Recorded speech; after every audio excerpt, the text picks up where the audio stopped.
ನಮಸ್ತೆ ಮಿತ್ರರೇ. ಹಬ್ಬಗಳ ಸಾಲು ಬರ್ತಾ ಉಂಟು. ವರಮಹಾಲಕ್ಷ್ಮಿ ಹಬ್ಬ ಕಳೆದ ಕೂಡಲೇ ಇನ್ನು ಅಷ್ಟಮಿ, ಚೌತಿ, ನವರಾತ್ರಿ ಈ ಹಬ್ಬಗಳಲ್ಲಿ ನಾವು ವಿವಿಧ ರೀತಿಯ ಪದಾರ್ಥಗಳನ್ನು ಮಾಡ್ತೇವೆ. ಅದರಲ್ಲಿ ಒಂದು ಖಾರವಾದ ಪದಾರ್ಥವೂ ಇರ್ತದೆ. ಹಾಗಾದರೆ ಇವತ್ತು ನಾನು ಈ ಸೀಸನಲ್ಲಿ ದೊರಕುವಂತಹ ಅಮಟೆಕಾಯಿಯ ಮೆಣಸ್ಕಾಯಿಯನ್ನು ಮಂಗಳೂರು ಶೈಲಿಯಲ್ಲಿ ಮಾಡಿ ತೋರಿಸಲಿದ್ದೇನೆ. ಹಾಗಾದರೆ ಈ ಅಮಟೆಕಾಯಿಯ ಮೆಣಸ್ಕಾಯಿಯನ್ನು ಹೇಗೆ ಮಾಡುವುದು, ಅದಕ್ಕೆ ಏನೆಲ್ಲ ಸಾಮಗ್ರಿಗಳು ಬೇಕು ಎಂದು ನೋಡಲು ಅಡಿಗೆ ಮನೆಗೆ ಹೋಗೋಣ ಅಲ್ಲವೇ? ನಮಸ್ತೆ ಮಿತ್ರರೇ. ಇವತ್ತು ಸ್ವಲ್ಪ ಅಂಬಡೆ ಒಂದು ಅರ್ಧ ಕೆಜಿ ತಂದಿದ್ದು, ಅದರಲ್ಲೆಲ್ಲ ಮಾಡಿ ಮಾಡಿ ಖಾಲಿಯಾಗಿ ಈಗ ಇಷ್ಟು ಉಳಿದಿದೆ.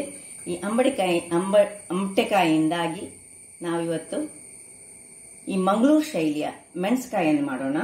ನಮ್ಮ ಎಲ್ಲ ಫಂಕ್ಷನ್ಗಳಲ್ಲಿ ಈಗ ಈ ಟೈಮ್ನಲ್ಲಿ ಈ ಒಂದು ಅಮಟೆಕಾಯಿಯ ಮೆಣಸ್ಕಾಯಿ ಇದ್ದೇ ಇರ್ತದೆ. ಬಹಳ ರುಚಿಕರವಾಗಿರ್ತದೆ ಮತ್ತು ಬಹಳ ಒಂದು ಸುಮಧುರವಾದ ಪರಿಮಳವನ್ನು ಕೊಡುವಂತಹದ್ದು. ಅದಕ್ಕೆ ಬೇಕಾಗುವ ಸಾಮಗ್ರಿಗಳು ನೋಡಿ: ಒಂದೂವರೆ ಚಮಚದಷ್ಟು ಕಡಲೆಬೇಳೆ, 1.5 ಚಮಚದಷ್ಟು ಉದ್ದಿನಬೇಳೆ, 1.5 ಚಮಚದಷ್ಟು ಕೊತ್ತಂಬರಿ ಮತ್ತು 1/4 ಚಮಚದಷ್ಟು ಮೆಂತೆ ಸ್ವಲ್ಪ ಹೆಚ್ಚೇ ಬೇಕು ನಮಗೆ, ಇದರಲ್ಲಿ ಅದು ಒಳ್ಳೆದಾಗ್ತದೆ. ಮತ್ತೆ ಇದು ಒಗ್ಗರಣೆಗೆ ಸಾಸಿವೆ, ಒಗ್ಗರಣೆಗೆ ಹಸಿ ಕಡಲೆಬೇಳೆ, ಸ್ವಲ್ಪ ಕರಿಬೇವಿನ ಸೊಪ್ಪು, ಬೆಲ್ಲ ಒಂದು ಬೇಕು, 20 ಗ್ರಾಮ್ಸ್ನಷ್ಟು ಬೆಲ್ಲ ಬೇಕು. ಮತ್ತೆ 5-6 ಮೆಣಸು, ಇದು ಬ್ಯಾಡ್ಗೆ ಮೆಣಸು ನಾನು 6 ತೆಗೆದುಕೊಂಡಿದ್ದೇನೆ. ಸ್ವಲ್ಪ ಖಾರಕ್ಕೋಸ್ಕರ ಊರ ಮೆಣಸು ಒಂದನ್ನು ತೆಗೆದುಕೊಂಡಿದ್ದೇನೆ. ಇದು ಆಪ್ಷನಲ್, ನಿಮಗೆ ಖಾರ ಎಷ್ಟು ಬೇಕು ಅದರ ಪ್ರಕಾರ ಇದರಲ್ಲಿ ತೆಗೆದುಕೊಳ್ಳುವುದು. ಮತ್ತೆ ಅಮಟೆಕಾಯಿ ಹೇಗೂ ನಿಮ್ಗೆ ಹೇಳಿದಾಗೆ ಸ್ವಲ್ಪ ಎಣ್ಣೆ ಬೇಕು. ತೆಂಗಿನ ಎಣ್ಣೆಯನ್ನೇ ನಾವು ಯೂಸ್ ಮಾಡ್ತಿದ್ದೇವೆ. ಈಗ ಮೊದಲಿಗೆ ಸ್ವಲ್ಪ ತೆಂಗಿನ ಇಲ್ಲಿ ನಾನು ಬಿಸಿ ಆಗ್ಲಿಕ್ಕೆ ಒಂದು ಕಾವಲಿ ಇಟ್ಕೊಂಡಿದ್ದೇನೆ, ಅಂದ್ರೆ ಬಾಣಲೆ. ಅದರಲ್ಲಿ ಮೊದಲಿಗೆ ಮೆಂತೆಯನ್ನು ನಾವು ಫ್ರೈ ಮಾಡ್ಕೊಳ್ಳೋಣ. 1/4 ಚಮಚದಷ್ಟು ಮೆಂತೆ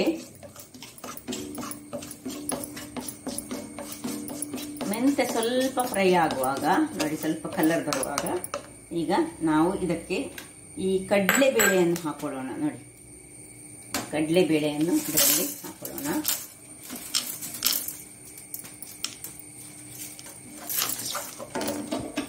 ಸ್ವಲ್ಪ ಉರಿ ಸಣ್ಣದಿರಬೇಕು, ಸ್ವಲ್ಪ ಎಣ್ಣೆ ಬೇಕಾಗಿತ್ತು.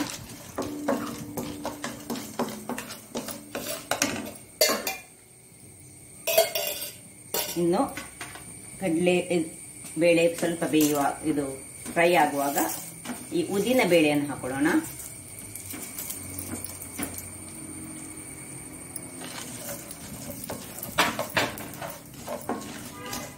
ಯಾವುದು ಸ್ವಲ್ಪ ಸಣ್ಣ ಉರಿಯಲ್ಲಿ ಫ್ರೈ ಮಾಡಬೇಕು, ಯಾಕೆ ಹೇಳಿದ್ರೆ ಕರಟಬಾರದು. ಕರಟಿದ್ರೆ ಅದರದು ರುಚಿ ಹೋಗ್ತದೆ. ಯಾವಾಗಲೂ ಉರಿ ಆದಷ್ಟು ಒಂದು ಹದಾದಲ್ಲೇ ಇರಬೇಕು.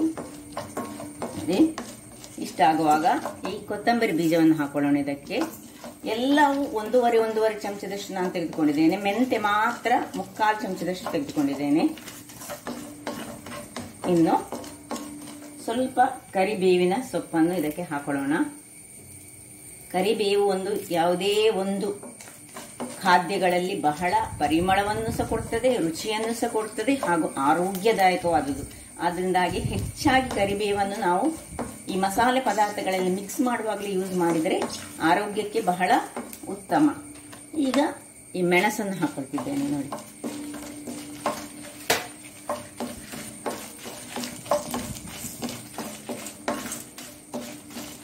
ಮೆಣಸು ಸ್ವಲ್ಪ ಉಬ್ಬಿ ಬರಬೇಕು. ಆಯ್ತು ವೀಕ್ಷಕರೇ, ನೋಡಿ ಇದು ಮೆಣಸು ಉಬ್ಬಿ ಬಂತು. ಇದನ್ನೀಗ ತಣ್ಣಗಾಗ್ಲಿಕ್ಕೆ ಬಿಡೋಣ.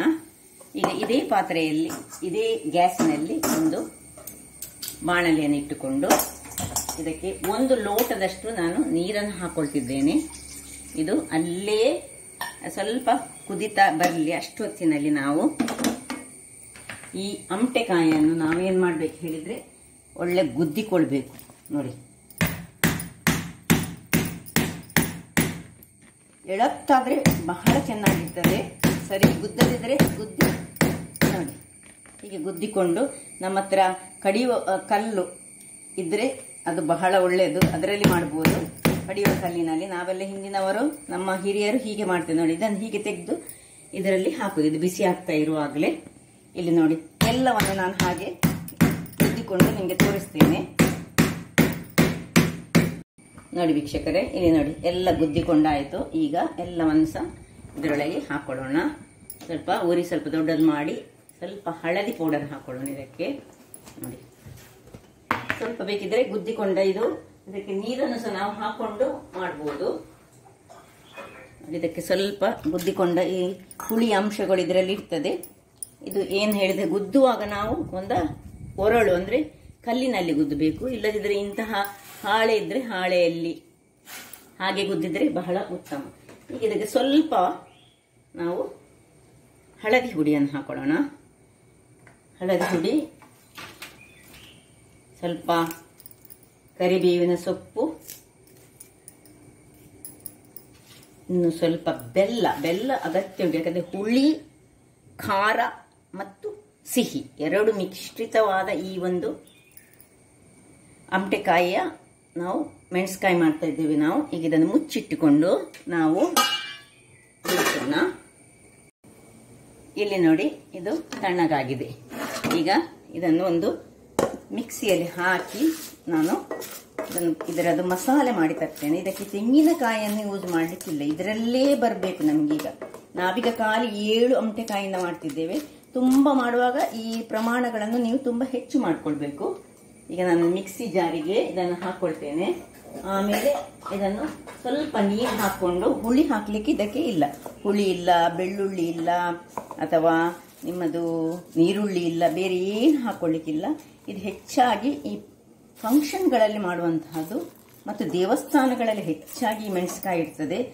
ಉಡುಪಿ ದೇವಸ್ಥಾನಗಳಲ್ಲೆಲ್ಲ ಇದು ಬಹಳ ಫೇಮಸ್. ನೋಡಿ ಇದನ್ನೀಗ ತಣ್ಣಗಾಗಿದೆ. ಇದನ್ನು ನಾನೀಗ ಸ್ವಲ್ಪ ನೀರನ್ನು ಹಾಕೊಂಡು ಸುರಿಗೆ ಹೀಗೆ ಡ್ರೈ ಪೌಡರ್ ಮಾಡ್ತೇನೆ. ಮತ್ತೆ ಸ್ವಲ್ಪ ನೀರು ಹಾಕಿ ಮಸಾಲೆ ಮಾಡಿ ತರ್ತೇನೆ ನಾನು. ವೀಕ್ಷಕರೇ ನೋಡಿ, ಹೀಗೆ ಇಷ್ಟು ಡ್ರೈ ಪೌಡರ್ ಮಾಡಿದೆ ಸುರಿಗೆ. ಇಲ್ಲದಿದ್ದರೆ ಅದು ಸರಿಯಾಗಿ ಇದಾಗುದಿಲ್ಲ ಸುರಿಗೆ ನೀರು ಹಾಕಿದ್ರೆ. ಈಗ ನೋಡಿ ಇದಕ್ಕೆ ನೀರನ್ನು ಹಾಕೊಳ್ತಿದ್ದೇನೆ ನಾನು. ನೀರನ್ನು ಹಾಕೊಂಡು ಒಳ್ಳೆ ತುಂಬ ಫೈನ್ ಬೇಡ, ತುಂಬ ತರಿ ಸಹ ಅಲ್ಲ, ಹದಾದಲ್ಲಿ ನಾವು ಇದನ್ನು ಪೇಸ್ಟ್ ಮಾಡ್ಕೊಳ್ಳೋಣ.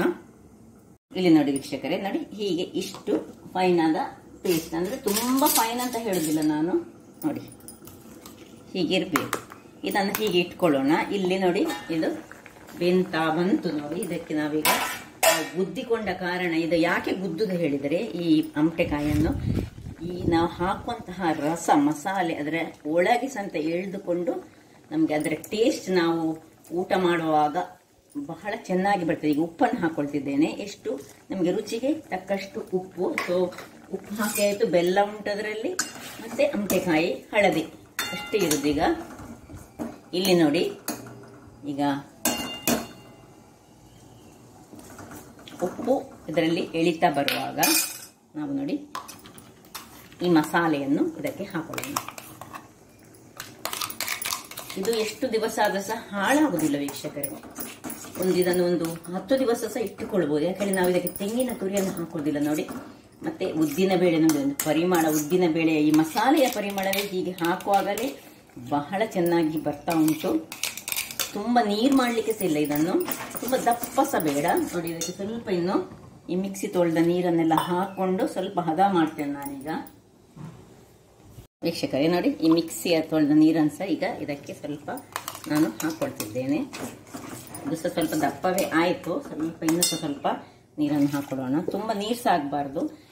ದಪ್ಪ ಯಾಕೆ ಬರೋದು ಹೇಳಿದ್ರೆ, ನಾವು ಅದರಲ್ಲಿ ಉದ್ದಿನ ಬೇಳೆ ಮತ್ತು ಕಡಲೆ ಬೇಳೆಯನ್ನು ಮಿಕ್ಸ್ ಮಾಡಿಕೊಂಡಿದ್ದೇವಲ್ಲ, ಅದರಿಂದಾಗಿ ತುಂಬ ನೀರು ಸಹ ಆಗ್ಲಿಕ್ಕಿಲ್ಲ. ಅದರಿಂದಾಗಿ ಸ್ವಲ್ಪ ನೀರು ಹಾಕುವಾಗ ಸ್ವಲ್ಪ ಜಾಗ್ರತೆ ಮಾಡಿಕೊಳ್ಳಿ.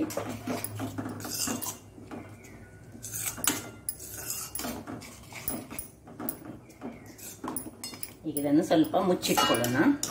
ಇದು ಕುದೀಲಿ ಒಳ್ಳೆ. ವೀಕ್ಷಕರೇ ಇಲ್ಲಿ ನೋಡಿ, ನಾನೊಂದು ಬಣಾಲೆಯನ್ನು ಇಟ್ಕೊಂಡಿದ್ದೇನೆ. ಅದೇ ಬಣಾಲೆ ಯಾವಾಗ ಇದು ಮಾಡಿದಂತೆ ಇದರಲ್ಲಿ ಸ್ವಲ್ಪ ಈ ಕಡಲೆಯನ್ನು ನೋಡಿ ಹುರಿಯೋಣ.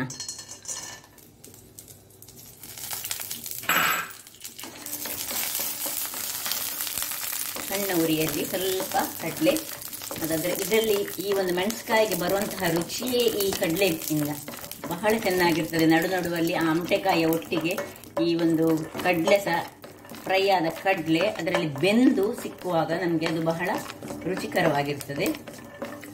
ಸೊ ಅದಕ್ಕೆ ಕಡಲೆಯನ್ನು ಹೀಗೆ, ಇದು ಒಗ್ಗರಣೆ ಅಂತಲೇ ಹೇಳ್ಬೋದು, ಕಡಲೆದ್ದು ಒಂದು ಒಗ್ಗರಣೆ ಅಂತಲ್ಲಿ. ಇಲ್ಲಿ ನೋಡಿ, ಇದು ಕುದಿಲಿಕ್ಕೆ ರೆಡಿ ಆಗ್ತಾ ಉಂಟು ಆಗ್ಲೇ ಅದರಷ್ಟಕ್ಕೆ. ಇಲ್ಲಿ ಅಷ್ಟೊತ್ತಿನಲ್ಲಿ ಇದೆಲ್ಲ 10-15 ನಿಮಿಷದಲ್ಲಿ ಮಾಡುವಂತಹ ಒಂದು ಮೆಣಸ್ಕಾಯಿ ಅಂತ ಹೇಳ್ಬೋದು. ಕೂಡ್ಲೆ ಆಗ್ತದೆ ವೀಕ್ಷಕರೇ. ನೋಡಿ, ಎಲ್ಲ ಇದು ಒಡಿಲಿಕ್ಕೆ ಶುರುವಾಯಿತು, ಸಾಕು. ಇನ್ನು ಇದನ್ನು ನಾವು ನೋಡಿ ಇಲ್ಲಿ ಕುದೀತಾ ಬರ್ತಾ ಉಂಟು. ನೋಡಿ ಇಲ್ಲಿ ಇಷ್ಟು ನೋಡಿ ಹೇಗೆ ದಪ್ಪ ಬಂತು ನೋಡಿ ವೀಕ್ಷಕರೇ. ಹೀಗೆ ದಪ್ಪ ಬರಬೇಕಿದೆ. ಇನ್ನು ಸ್ವಲ್ಪ ಬೇಕಿದ್ರೆ ನೀರು ನಾವು ಸೇರಿಸ್ಕೊಳ್ಬಹುದು. ನೋಡಿ ಇದು ನೋಡಿ ಒಡಿಲಿಕ್ಕೆ ಶುರುವಾಯಿತು. ಈಗ ನಾವು ಇದನ್ನು ಇದಕ್ಕೆ ಸೇರಿಸ್ಕೊಳ್ಳೋಣ. ನಾನು ಇದರಲ್ಲೇ ಈಗ ಒಗ್ಗರಣೆಯನ್ನು ಕೊಡ್ತೇನೆ. ಯಾಕೆ ಹೇಳಿದ್ರೆ ಅದರಲ್ಲಿ ಎಣ್ಣೆಯ ಪಸೆ ಎಲ್ಲ ಉಂಟು. ಇದು ಹಾಗೆ ಮುಚ್ಚಿಕೊಂಡು ಇಟ್ಕೊಳ್ಳೋಣ. ಇದು ನೋಡಿ, ಇಲ್ಲಿ ಇದಕ್ಕೆ ನಾನೀಗ ಒಂದು ಚಮಚದಷ್ಟು ಅಥವಾ 1.5 ಚಮಚದಷ್ಟು ಎಣ್ಣೆ ಹಾಕೊಳ್ತಿದ್ದೇನೆ. ನೋಡಿ, ಸಾಸಿವೆ, ಒಂದು ಮೆಣಸು, ಸ್ವಲ್ಪ ಕರಿಬೇವಿನ ಸೊಪ್ಪು. ಇದರ ಒಗ್ಗರಣೆ ಪಟ ಅಂತ ಆಗ್ತದೆ. ಆಯ್ತು, ಇದನ್ನೀಗ ಆಫ್ ಮಾಡ್ಕೊಳ್ಳೋಣ. ಈ ಕಬ್ಬಿಣದ ಕಾವಲಿಯಲ್ಲಿ ಒಗ್ಗರಣೆ ಕೊಟ್ಟರೆ ಬಹಳ ಚೆನ್ನಾಗಿರ್ತದೆ. ಪಟ ಅಂತ ಹೇಗೆ ಸಾಸಿವೆ ಹೊಡಿತದೆ ನೋಡಿ. ಬೇರೆದಲ್ಲಿ ಅದು ಸ್ವಲ್ಪ ಸಾಸಿವೆ ಹೊಡೆಯುವಾಗ ಸ್ವಲ್ಪ ಹೊತ್ತಾಗ್ತದೆ. ಕಬ್ಬಿಣ ಕಾವಲಿ ಪಕ್ಕ ಬಿಸಿ ಸಹ ಆಗುದು. ಈಗ ಇದನ್ನೀಗ ತೆಗೆದು ಇದಕ್ಕೆ ಶಿಫ್ಟ್ ಮಾಡೋಣ.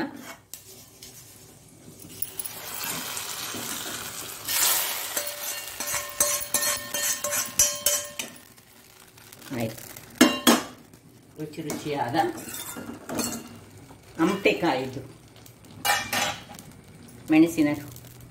ಮೆಣಸ್ಕಾಯಿ ರೆಡಿ ಆಯಿತು. ಈಗ ನೋಡಿ ಆಫ್ ಮಾಡ್ಕೊಳ್ತಿದ್ದೇನೆ. ಇನ್ನು ಇದನ್ನು ಸರ್ವ್ ಮಾಡೋದೊಂದು ಮಾತ್ರ ಬಾಕಿ. ವೀಕ್ಷಕರೇ, ಈಗ ನೋಡಿ ಸರ್ವಿಂಗ್ ಟೈಮ್ ಹೀಗೆ ಬಂದಿದೆ ನೋಡಿ. ಇದು ದಪ್ಪ ಇದ್ರೆ ತುಂಬಾ ಚೆನ್ನಾಗಿ ಬರುದು ನೋಡಿ. ಅಮಟೆಕಾಯಿಯ ಎಲ್ಲ ಸಿಪ್ಪೆ ಎಲ್ಲ ಅದರಲ್ಲಿ ಮಿಕ್ಸ್ ಆಗಿದೆ. ನಿಮಗೆ ಬೇಕಿದ್ರೆ ಇದನ್ನು ಸ್ವಲ್ಪ ನೀರು ಸಹ ಮಾಡಿಕೊಳ್ಬಹುದು, ಅದು ನಿಮ್ಮ ಇಷ್ಟ. ನೋಡಿ ಹೇಗೆ ಬಂದಿದೆ ನೋಡಿ, ಬಿಸಿ ಆಗಿದೆ.